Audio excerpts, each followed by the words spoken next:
Welcome to Hardheaded Podcast. We're excited that you've joined us as we have a conversation.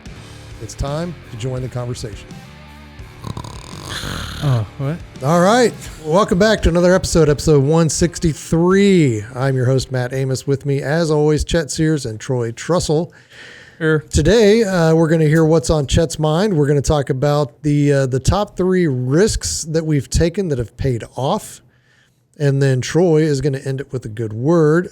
But let's get it kicked off with Chet and what is on his mind. What do you guys know about the Book of Esther? Everything. All of it. Do you guys really? No, I probably need a refresher, but I know I know have bits read, and pieces. I have read the book multiple times, Okay. but not recently. So if I say Esther, Xerxes, Mordecai, Haman, Vashti, did you kind of somewhat ringing a bell? I know Haman wanted to kill the Jews. Yes. I know that Esther was the queen. Yeah. Xerxes, he goes Was the a couple different translations, but he's a king. king, Yeah. basically. Persia. Yeah. Which is modern day. He was Xerxes the first. Yes. modern day. What was his other name? Iran. He had another name. Ashawa, yeah. something like that. I can't It's remember. I'll tell you right here when I get in there. Yeah, I'm bad. Ahasuerus. Ahasuerus. Yeah. Sure, we'll go with that. That's a Hebrew translation of a Persian name. Not very well done, probably. Well, I mean, it's what it is. Anyway, so I had the opportunity to teach on the Book of Esther, and I'm not going to go through that whole lesson because I couldn't even. I skipped some stuff and finished in an hour. So I'm not doing that. Whoa. I got to pick the kids up after this. That's right.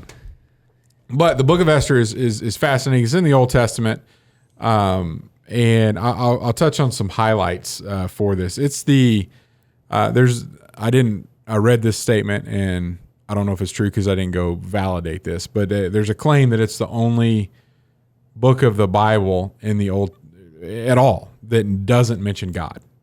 And I do know that is a fact. God's not mentioned in here. There's a debate. Somebody says Song of Solomon is the same way. But I'm like, I'm not going to go read through all of that just looking for God to see if it's there. I'll just take that. I'll just say there's some people say it's the only book, and there's a couple people that say that Song of Solomon is there as well. But you're going to see, and we kind of talked about this in a podcast a couple weeks ago on Reflection, the one that dropped the first of the year. Looking back, where you can see where God moved. And I think as far as Old Testament books go, I'm not walking around and having burning bushes talk to me or angels show up and say things to me, or in Jacob's position, have God show up and talk to him, or have the glory of God walk in front of me like Moses. Yeah. So I really enjoyed reading through Esther and seeing that wise decisions from thoughtful people being basically led, God used that for his will to be done, which I think is what happens around believers today. It's stay close to God, make wise decisions that are informed by the Spirit, and when you look back on it, you'll say, man, God helped me through that, right? And that's what I look at through the Book of Esther. And to kind of give you a little bit of background for those that may not be familiar with the story, the Jews they crossed over the Jordan under Joshua and settled in Israel, what we know as modern day Israel, in Jerusalem and all. And then they got conquered. The Assyrians came in, messed with them real bad, but then the Babylonians came in, and the Babylonians said, we're going to pull you out of your homeland, and you're going to come. We're going to bring you into our nation. So if you think about Daniel, he had to eat a certain food, and you have to worship in a certain way. Well, so that's the Babylonians, and that's Iraq, where they were. Well, the Babylonians got dominated by the Persians. Persians came in and whooped their tail. And one of the things that the Persians allowed was for people to be where they're from. So at this point, some Jews said, I'm going back. And some Jews said, I'm just going to stay where I am. And so Mordecai was a Jew that was living in the capital of Persia, the whole Persian Empire, which at this time stretched from Egypt, kind of beyond Egypt on the Mediterranean, all the way to India. So a massive, massive province or empire with that was there. He happened to be in the capital, Shushan or Susa. It's a town that still exists today, and there's ruins of where the palace was. It's archaeologically proven. This all lines up. Anyway, so he was still staying there, and he had basically adopted Esther because her parents were no longer. And it doesn't get into, it just says that she didn't have parents, but they knew they were cousins. They were basically first cousins, but Mordecai's old and she's young. And so he adopted her, and she's young. And so there's that's going on. Mordecai's there. He's adopted Esther. They live in the capital city. So the king, Xerxes, was a drunkard, and he had banquets and parties and drank a lot. And in fact, through some of the research, just kind of get you how sick this whole people group was too. He would, if people tried to work their way into his palace and be chum with and he didn't like them, he would actually invite them in. Let's have a banquet, and you need to drink the king's alcohol, and would force them to drink alcohol until they died. Like, this dude was not a cool guy. But anyway, he had this big banquet, had a bunch of advisors over, and then said to the queen, who is documented here, the most beautiful woman in the land, like drop dead, stunning, gorgeous, couldn't believe it, and said, I want you to come to the palace and show you off to all these people that are in here, these advisors and all my folks, in your crown. You just go into the times and culture and whatever else. Basically, he wanted her to dance around naked wearing her crown. She said, I'm not doing it. And then his advisors said, well, man, if this gets out, all of our wives are going to tell us to stop doing what we forced them to do. So we got to take care of this. And so he got rid of Vashti. And then after a while, he realized he missed having a beautiful woman that was his queen, and said, I need to get another one. So I'm going to send a decree out to all of his provinces that cover his entire empire, and I want the most beautiful virgins brought before me, and I will pick one to be my queen. So this is where Esther comes in. She was picked as one of the people that need to be in the harem that he would select the queen from, and they put her on a regimen of food, makeup, beauty, bathings, washings, myrrh, all this stuff with all the most beautiful women. And Xerxes picked her and said, you're the most beautiful woman in all of Persia, all of my empire, and you're going to be my new queen. So that's what happens. And Mordecai told her, you are a Jew, but you can't tell people you're a Jew. That you can't do that. And then there's if you look in the Book of Ezra, there was something that went down with the Persians and the Jews that made it advantageous for the Persians to not know that you were a Jew. It doesn't go into any other detail than that. So she didn't want to say that she was a Jew, but she's queen. And while this is going on, there's a dude, Haman, that started getting a little bit more notoriety, and he got promoted, and he's like the number 2 guy in all of the land. Like, his boss is Xerxes. And he's walking outside the gate. Mordecai sees him, and everybody bows down because this dude's like in a position of power now.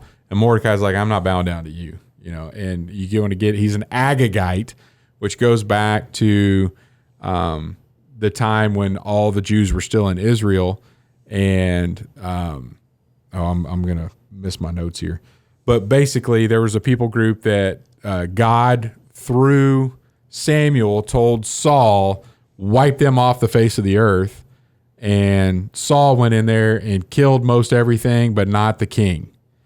And Haman is a descendant of the king of that group. When they say Haman the Agagite, they're tying it directly back when you go like 600 years before that, when God is telling you to be obedient and Saul was not obedient, and here we are. And Haman was like, I hate Mordecai, and I want Mordecai to die. And I know that Mordecai is a Jew. I want all the Jews to die, which goes back with the Jews killed most of his people way back when. If they would have killed them all like God told them to, we wouldn't be in this situation. So he convinces Xerxes to say, all the Jews are going to die. Like, let's kill them all. Let's have a date out in the future so you could send a proclamation to all of your kingdom, and on that date that everybody's supposed to find a Jew and kill them all. Like, that was what they're going to do. And so Xerxes is like, okay. Didn't this happen in recent culture? Let's more than once. And so Xerxes did it, proclaimed it. One of the things of this time is once there's a proclamation that goes out, it's not reversible. You can't say, no, we're not doing this. So Haman got Mordecai, which is great, right? I'm going to kill him and all of his people. And Mordecai still never bowed down to the guy. If you can imagine being a Jew at that time, you're like, here we go again. This is going to suck. The proclamation went out that basically said that if your neighbor's a Jew, murder them on, January 22nd. Like that's what we're supposed to do according to our king, right? That's your civic duty is to kill everybody that's a Jew. So now we're in a pickle. And the story goes, Mordecai advised Esther to approach the king, which you did not do. Typically, if you wanted an audience with the king, he's going to find a way to kill you. He only wants an audience when he calls. Kind of goes back to that alcohol story, right? People trying to get their presence with the king. He's going to find a way to make you die. So Esther's like, I don't want to do this. And I gotta read the scripture here, because this is where it's really important, and it's going to tie into what our top three is as well. Okay, so this is Esther chapter 4. I'm going to start in verse 9. And picking up right here, and this is something that's really interesting as well. And when you talk about the hand of God being in this scenario, which happened with Daniel as well, Esther found favor with the eunuchs that were responsible for the harem of girls, the virgins that were brought in. Just the way that she behaved, she acted, God's providence is what I believe. They liked her. And so they helped her whenever they could. They knew that Mordecai, and nobody else could see the harem, by the way. They were just the eunuchs, and the eunuchs don't have the ability to molest the girls. So that's the only ones that could be around them. Nobody from the outside, nobody else could be, because the king wants them pure for himself. So these eunuchs coming in and going out knew that Mordecai was the cousin, or taking care of Esther. And so Mordecai could tell the eunuch, like, hey, how's Esther doing today? Oh, she's doing fine. Can you tell her this for me? And he would go tell Esther that. And then Esther could tell, hey, well, next time you see Mordecai, tell him this. So this is one of those scenarios where we understood that, and I'm skipping over a whole lot of stuff here, but we understood that what's going on is that all the Jews are going to die on a given date. Mordecai's been working with Esther through the eunuch. You got to figure out how to stop this. Like, you got to go to the king and let him know that the decree that he's issued is going to kill you. Like, you're a Jew. And so in verse 9, Hathach, which was the eunuch, went and told Esther what Mordecai had said. Then Esther spoke to Hathach and commanded him to go back to Mordecai and say, all the king's servants and the people of the king's provinces know that if any man or woman goes to the king inside the inner court without being called, there is but one law, and that law is to be put to death, except the one who the king holds out the golden scepter, so that that person may live. But as for me, I have not been called to see the king in 30 days. Like, the king doesn't want to see me, and if I go to try to see him and he doesn't lift out that scepter, I'm dead. That's what the law is. So this is what he told. And so Mordecai So he went and told Mordecai what Esther said. Then Mordecai told him to reply to her, "Do not think to yourself that in the king's palace you will escape any more than all the other Jews. For if you keep silent at this time, relief and deliverance will rise for the Jews from another place, but you and your father's house will perish. And who knows whether you have not come to the kingdom for such a time as this." And I think this is extremely powerful. He said, number one, you're going to die anyway. Like there's that. Yeah. Number two, You don't do it, somebody else is. And what a powerful message about God. God is not going to allow the Jews to perish. And Mordecai knows this. But he said, "Why? God's going to find a way. Maybe you're the way that he wants right now. The reason that you're there is probably for this time. So make the most of it. Like go do something about it. But don't die having not taken the opportunity to fulfill what God has you where you should be. Like why are you there for this? Don't let it pass." How powerful is that? Right? I mean, it's like, look, I've got full confidence. God's going to do what God wants to do. God's going to get done what God wants done. You can be a part of it or not. You can choose to be a part of it or not, or at least risk it. Like, why not? This is why you're there. And maybe it works out through you dying. Maybe it doesn't. I don't know. We'll talk about that later. So she does. She goes and she makes herself visible. He invites her in, extends his scepter, and so she lets everything know what's going on. And she does this through a series of banquets. There's a backstory here where Mordecai had found that there were some guards that were going to kill the assassinate Xerxes. He used the eunuch to tell Esther. Esther warned him. This is a while back.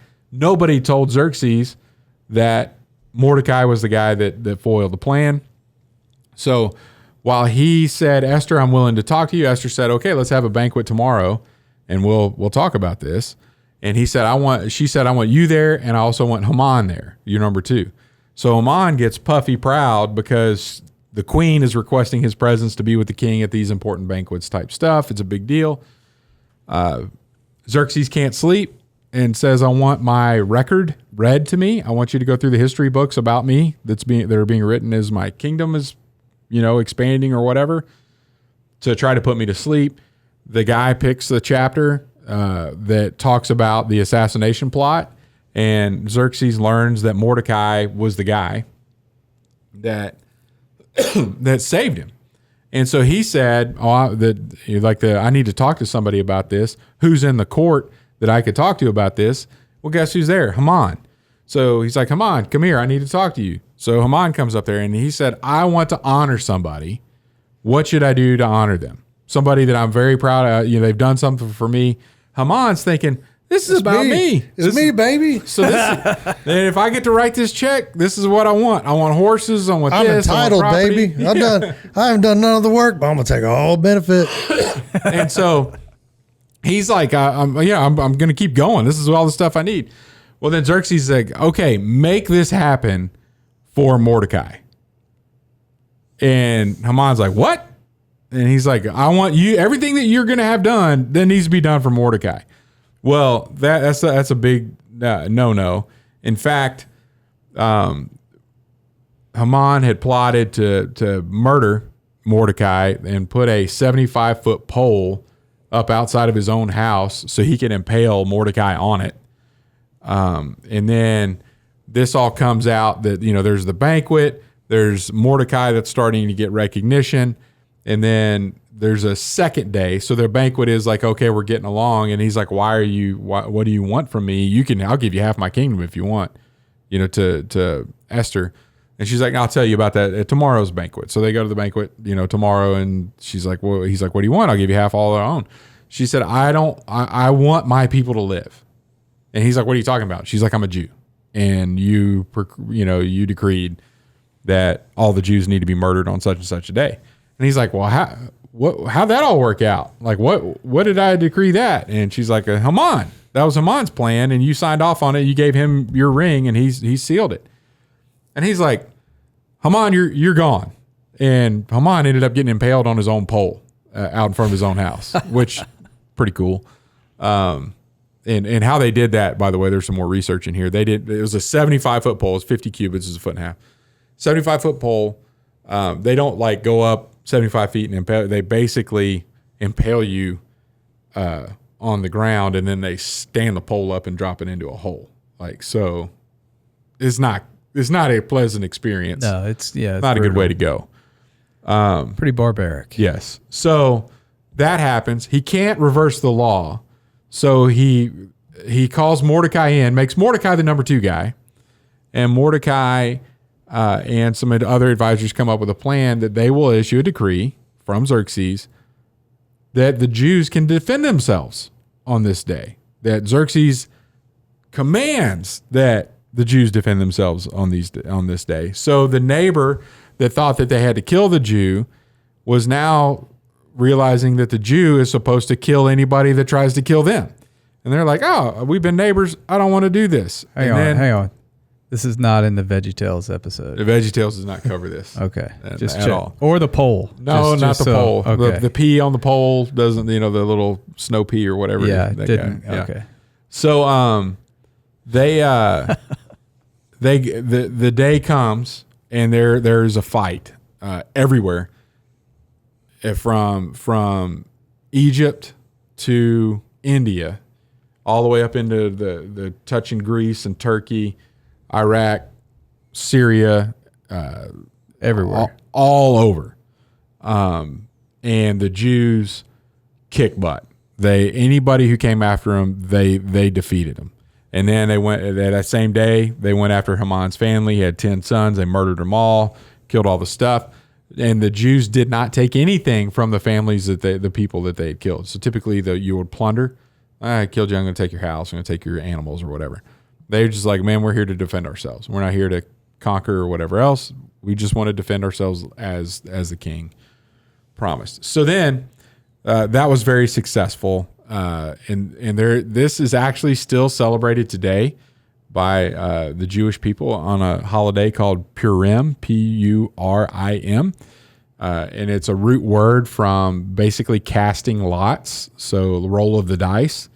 And the day, and this is something I skipped over earlier, but the day that was picked that the Jews should have been murdered by Haman, he rolled the dice to pick the day. And so that was, this is still a celebration, a big celebration for the Jewish community of when lots were cast, and it was supposed to mean destruction of the Jews, but on that day the Jews were delivered. And if you think about some of the correlations, there's correlations with Daniel, there's a correlation with Jesus and the cross. If you think about Satan's plan to have Jesus hung up on the tree so he can have victory, and through that, Jesus was able to deliver all of us by the forgiveness of our sins because he was the sacrifice. Same, Mordecai was supposed to be murdered on a tree and all the Jews eliminated. And it ended up that it was Haman that was defeated through all of this, which is another strong parallel. But I think the biggest takeaway, and for all you history buffs that are out there, if you're reading through Esther, where chapter 1 ends and chapter 2 begins, and this is very specific. It gives timelines and everything in the past in the book. And we know with other historians, and I've got some cross references here that go through that. But the second time that Xerxes pulled all of his advisors together for another big banquet, but it references him pulling them all back together. And this is at the point where Haman starts to become more prevalent. He's not mentioned at all in chapter 1. The Battle of Thermopylae had happened between chapter 1 and chapter 2. So Xerxes got his butt kicked by the Spartans. And actually it was at this point where the Persian kingdom started to decline, because then the Spartans and the Greeks were able to hold the kingdom's advancement back there. So this is actually layered right on top of some historical outside of what we learn in Sunday school events with people that are real on those things that really happened.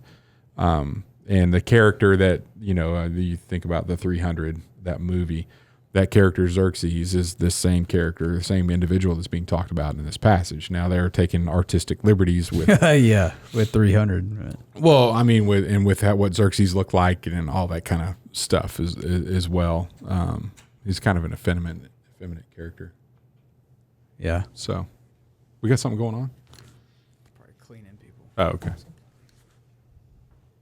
So anyway, that's what I got from Esther, and I think the main takeaway is that God's going to get done what he wants to get done. And if he is making a path for you to be a part of that, take it. Take that risk. It's not even a risk, really. When you look back on it, you will see that that's what God wanted you to do. And because of that, he's going to deliver either you or his people. And it's very powerful. Now, the other thing they didn't talk about in VeggieTales, and this isn't spelled out, in the Book of Esther. It kind of ends with them starting the Purim celebration and the tradition. But we also know from historical record that Artaxerxes, which is Xerxes' son from Vashti, the first queen, overthrew Xerxes. There was a rebellion, a coup, if you will, and basically we know of that time. What happens in that case is you kill everybody affiliated with the current cabinet. So we could assume that Mordecai, Esther, Xerxes were all murdered when Artaxerxes murdered and took over for the Persian kingdom. And if you want to go by age, we knew that from a virgin perspective and that she was adopted and not married, around the most beautiful woman queen time, she was around 14. So if you put that chronology there, she was probably murdered and died in the early 20s when this happened. So, but the opportunity, and that's the reason I say that, do follow God's will, but don't think it's always a happily ever after. God can use you to do powerful things for his plan. And sometimes that doesn't mean you're going to live to be 100 years old and have wealth and cattle and goats and all that other kind of stuff. But like it says in chapter 4, maybe you don't do this, but deliverance will come for the Jews from another place. But maybe you're there for this time. And so take the risk, go talk to Xerxes, and put the outcome of what would happen in God's hands. I'll give you a perfect example of this. My daughter applying for scholarships, and she's looking through the questions of this one specific scholarship, and it's that her answers were in a way that she's like, well, they're not going to like me because this is the way I'm going to answer these certain questions. So I'm not even going to apply because I know what they're going to think. And my response to that was, don't say no for them. Like, make them say no. Don't exclude yourself. Oh, that's good. And that's the same way with Esther here. Don't exclude yourself from God's plan because you think it may go poorly for you. God may have you there for this reason, and make Xerxes kill you if that's what's going to happen. Don't help. It's going to happen God's anyway. plan. Take a chance. There you go. So that's what's been on my mind. I had a lot of fun going through this with the Sunday school class that I was able to teach this, and it's fun. This gets me back into Ezra and Nehemiah and a lot of the Jewish people that went back to Jerusalem when the Persians took over. They had the opportunity to go back. So I'll probably be teaching on them at a future point. And if I do, I'll have plenty of material to cover in here as well if you're enjoying a little bit more in-depth Bible study. I dig it. So that's why it makes it appropriate for our top 3, which we'll discuss when we come back. At Admiral's Pennant, our mission is to offer the latest and refined, high-quality masculine products and services to the modern gentleman, as well as provide him with the tools and products necessary to look, act, and feel confident in his appearance and social interactions. Check it out at admiralspennant.com. Without it, you might as well shave. And we're back. Shut your face. Yow! With top 3 risks we took that paid off. Troy, what do you got? Number 3, we moved a lot in the past 10 years. And every move that we made was strategic and risky. We moved from Shreveport to Wichita on a whim without a job, some people said. But we were... Some people said. A lot of people were like, man, what are you doing that for? It's crazy. You quit your job here. And You either did move. or didn't have a job. I did not have a job. Well, then the people that said you didn't have a job were right. Well, what I'm saying, like they Oh, that it was a whim. that it was a whim. Oh, Like, I thought you meant like some people said I didn't have a job. And I was like, I don't think you had a job. no. Some people were like, you're making a mistake. Oh, okay. I You got shouldn't you. be doing this. You have a 1-year-old, and yeah. Okay. But we prayed long and hard about it, and it worked out for the best. And then 4 or 5 years later, we moved again in the same town, but we moved we felt like God was telling us to move. And so we moved, and I worked for a ministry for 2 or 3 years. And looking back at that was right where he wanted us. And we learned a lot and made some new friends in a new church at that time. And that move was a hard move for us, but we knew it was a risk that we took to be where he needed us to be. And both of those moves that we made, we didn't know if we were making the right decision. Mm-hmm. But there was something in both my wife and I, both of our spirits, that were telling us, like, you're doing the right thing. That's the risk part, right? Right. You don't know the outcome. And we didn't know what was going to happen. We didn't know if it was going to be good. We didn't know if we were going to we did go through some stuff with those moves, but yeah, they were risky. And so, and then the other moves that we made weren't as risky, I would say, as those first 2, but it got us to where we are today. And just looking back, the Lord has just blessed us through all of it. And so yeah, moving was number 3. Number 2, Matt, you had a big part in this one. Uh-oh. Quitting my job and going full-time with Trussell Media. Struggled with that decision. It was a big risk. And I remember you, Matt, were like, Troy, one day you're just going to either have to poop Or get off the pot. or get off the pot. I remember that. I don't think I used the word poop. You did not say poop. And That may be the first time you ever said poop right now. but that stuck with me. And I ended up, I did get fired, so I didn't necessarily quit, but I was about to quit. You were praying, God, tell me if this is the right thing to do. And God's like, you don't have a job now. Yeah. And so we went full time. Yeah. And then number 1, it was very risky, but marrying my wife was a good risk. And she's my number 1. So All right. there you go. Moving, starting a Was there like own business and marrying my wife. big risk because they're like warring families? Oh, Like no. The Montesquieu, what's the Montagues and Capulet? the Capulet? Something Yeah. like that. That was the risk? I actually thought about that today as I was driving down here. Romeo and Juliet. The 2 warring families, Yeah. because I'm driving down and I saw 100 North Main, and it's a building about the same size as 100 South Main. And I just thought to myself, I wonder if there's people in the top of those towers that are just warring back and forth. just a weird thought I had as I was driving down. No, we took a chance on each other and it's worked out. It was risky. What was the chance? Like, help explain. Like, did you not? Is a mail order bride? Like, what? Y'all didn't No. know each other? Oh, well, we didn't know each other that well. Okay. But we knew it was a risk, but Lovebirds. love happened quickly. Had to get married. Okay. Chet, what do you got? What risks do you have, sir? Yeah. The being associated with you guys, number one. It's a pretty big risk. Now, number three, this goes on the professional side. And a lot of times I was actually having a conversation with a young guy at work just right out of college, and he was asking me some questions about, like, how did you get to where you are?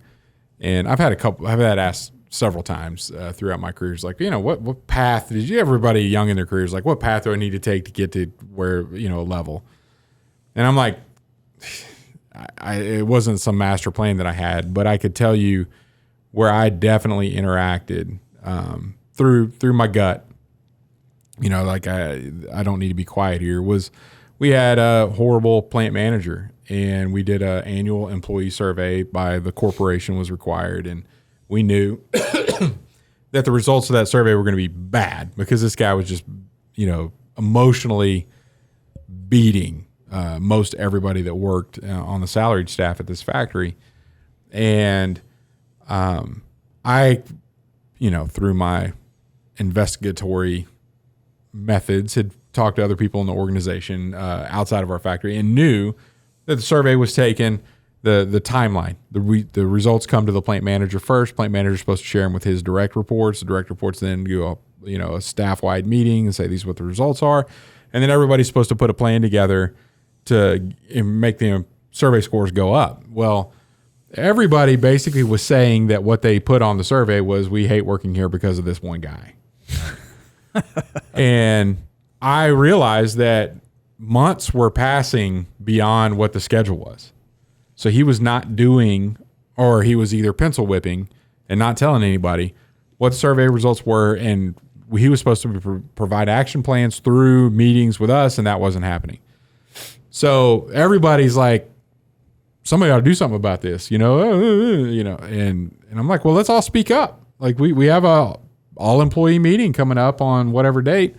That's the time. He's going to say, does anybody have any questions? And somebody needs to ask, hey, what's with the survey? Why haven't we seen the results? And what are we going to do? And they're like, yeah, somebody's got to do that. That's got to be you, Chet, And I'm like, oh, I'll do it. But as soon as I speak up, you guys all have to step forward. Yes, we want this. And, and sure enough, I'm young and I'm stupid. And he says it. I feel the tension, the heart's beating fast. And I step out. Here's the deal. I have a question. We should have gone through these survey results by now. Where are the results? Do you have them? And what are we going to do about it? Like, what are you doing? You have to give an answer to corporate. And then he's like, okay, anybody else have any? And nobody stepped forward. It was just Chet going out there saying this is a big deal. And I'm like, so nobody had my back. And he said, I appreciate you asking that question. That's great. We do have some things to do with that. And I'm going to assign you as the champion. Like, it's your job to share these results with everybody. It's your job to come up with a plan. It's your job to fix the score, which the reason we scored low was because this guy had a job. Like, he was employed here. And now I have to make everybody happy with him still being the boss. And it's going to be my responsibility for the scores to increase. And that risk, it didn't seem like it paid off well, but I dug down deep and started doing some stuff. I learned a whole lot about employee engagement. And we improved our survey scores with him still being employed. I learned how to work with people. I learned how to really get to the root of what's going on. And because of that, 10, 15 years later in my career, because of what I learned at that moment, I was still getting opportunities that were coming up because of what I had learned through that entire process that I would have never learned if I would have been like everybody else and kept my mouth shut. So there's that. Number 2, moving to Wichita. And I did that for a career move and moved. It wasn't too big of a deal for me and my family because I was a military brat and we never grew up around family. So the idea of moving away from family wasn't a thing. In fact, my parents always expected it, that, kind of my mom was looking at it because I took my kids away from their grandparents, then my grandkids are going to be taken away from me. That's just how it works, whatever. But I also knew that it was a pretty big risk of taking Ashley away from her family, which you guys have always lived close together. Yeah. So that was a big risk. It paid off. Everybody's in Wichita. Everybody that followed us, followed the leader. So we're all back together. And it wasn't on purpose. It just God's providence brought us back together. Trying to take credit, man. I'm whatever. However you want to look at it. But and it took a while for y'all to get here, by the way. And then number one, I would say Ashley, but it wasn't necessarily there wasn't a risk with pursuing her, but I was just finished with college and I had two options of career path, if you will, or what I'm doing with my life. I wasn't necessarily for a specific job. Both of them took me out of Louisiana, and both of them would have put me on a path where pursuing her was not an option. And I had just had this, I want to go after her. And so I had no other option. Like it was like, I can go do these things. I'm invited. I'm asked for over here. On one of them, it's like somebody's like, you need to come here. I've got a job for you. Come with me. And then there was another one that was like, oh, this would be a lot of fun. I have a shot at that. And so those were my two choices. And then it was like, I went to this party and I saw Ashley, and I'd known her, but I was like, of all the, college and the girls I dated and whatever else, I got out of there and I'm thinking, man, I wish I would have had more time with her like that. There's something there. So to take a risk and say, I'm going to stay in Louisiana. I have no idea what I'm doing. I have no job lined up. I have nothing, but I'm going to risk giving up all those other either sure things on one of them and a good option on another just to see how this pans out. Was a pretty big risk, and it paid off very nicely. So that's my number one. Nice. You guys are just turds. All right, number three. He just changed his number one. No, I was actually kind of torn because I've taken a lot of risks in my life, as evidenced by the lack of my legs. But I would have to say number three, and this happened. So this isn't, I guess, in any sort of real. I guess I should go in chronological order. But so I guess I'll just do that. I'll go chronological, so it's not technically the importance of it, but it follows the chronology. The chronology a little bit. So I'd have to say the risk was joining the Marine Corps. Mm-hmm. Obviously, joining in a time of war is pretty risky. I knew what I was signing up for. And even after being injured the first time in 2006, decided to re-enlist knowing that I was going to deploy again, and got hurt again. But that has paid off. I don't even know how many times over. I wouldn't know you guys. I don't know where I would be. But my life was I guess the track of my life was defined by that decision to join the Marine Corps. So that would be number three.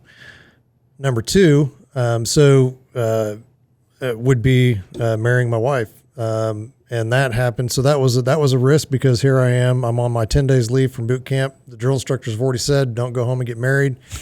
And nobody gonna tell me what to do. Yeah, so I was a little bit older. We were 20, I'm a Marine. I was 23. I was home on leave, and I just kind of, it wasn't anything real romantic or anything like that. I just kind of looked at her and said, "We're gonna do this or what?" And then ended up at the courthouse getting married. Yeah. And so, and here we are, 19 19 years later, 2 kids, made it through the Marine Corps, made it through the injury, where a lot of relationships wouldn't have made it. We've been very blessed, and she's done the lion's share of putting up with me. I would say you don't get much credit for that. No, I'm not the easiest. It's definitely all her. Yeah. And so that's that would be number 2. And then, number 3, there was a moment during my time in the Marine Corps, which was a defining moment of my one of the defining moments of my career. And I was put in charge as a very young corporal. I was put in charge of platoon in a basically an officer's role.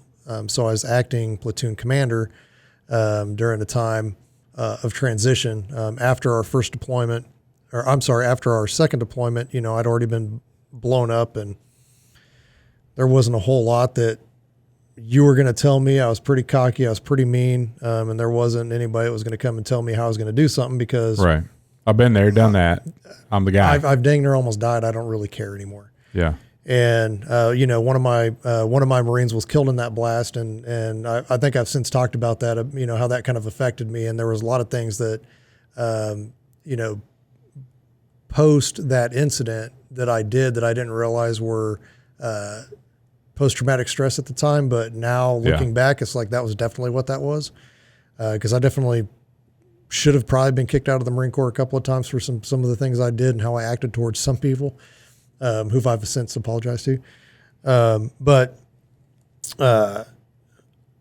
as I was in charge of this platoon, we got a drop of some new guys, and I went to their room and I was like, "Hey, man, here we are, we take care of each other. And, if you got a problem, come talk to me." I was like, "Don't open your room tonight at all for any reason whatsoever, because these guys are going to come in here and they're going to kick the crap out of you." It's just the way it is. Initiation. Yeah. It's not supposed to happen. It's hazing. Stay in your room, lock your door. I made sure they got chow before they left, made sure they got back into the room, locked into the room because I left off base. I went home. Next morning, formation, asked them, "Hey, how was your night?" "Good, Corporal." "Solid. All right. Let's start the plan of the day, whatever." And about 10 o'clock, get a call. Sergeant Major wants to see me in his office. Get to Sergeant Major's office, and he's like, "Why am I hearing that your 2 Marines got the absolute crap kicked out of them last night?" And blah. I'm like, "What?" I just asked him information if everything went fine. They said it went fine. So anyway, here we are. Long story short, I'm getting charged with basically hazing, but it's not hazing. They called it. Did you order the code red? There's a movie about this. Yeah, it's kind of like that. That's kind of because these guys tried to misconstrue my words when I said we take care of each other, and what happens in Alpha Company stays in Alpha Company, and they use those words against me to don't say anything when you get beat up and blah blah. When I told them, do not open your door for any reason or come out, gave you my phone number, said if there's ever a problem, you call me and I'll be right down here and I'll fix the situation and whatever. So anyway, here I am. Culpable inefficiency was technically what I was charged with. Yeah. And at one point, because there were multiple Marines involved, that just being stupid, because back from deployment, you're full of testosterone. These guys don't rate. They're drops from recon, so they couldn't make it through recon. They came here, and now they're, they think they're tougher, whatever. Just anyway. So here we are. There's this boot. I call him a boot captain. He was a junior captain. He was not an infantry guy. He was a pogue person other than a grunt. Yeah. Those guys typically don't fare well in a grunt environment. Right. And I was when I was injured, they came up and they asked me if there's anything that I wanted, and I was like, "Yeah, promotion to corporal would be nice." And Pretty smart. That's money. You're asking for money. I got my meritorious promotion. Yeah. And so, and I'm wearing those corporal chevrons, and the captain comes down and he's like, "All of you, I want all the NCOs here, blah, blah, blah." And he goes, "I want all of you to take your rank off and put it in my hat, because you don't deserve this rank. You don't earn that rank." And I absolutely refused to take my rank off. And I said, I earned this. I was like, "You're going to have to come at me with charges in order to get this rank off my chest." And He was not happy. He stormed off and he went and grabbed the first sergeant. First sergeant was an old drill instructor. He's obviously an 03, and he put him in his place. That captain was relieved the next day. I end up having to go down. Of course, now I'm meeting with the battalion commander about this whole charge deal about culpable inefficiency, and he wanted me to sign. He goes, "Hey, just sign this page 11. No skin off your back. No big deal." And I said, "I refuse to sign that."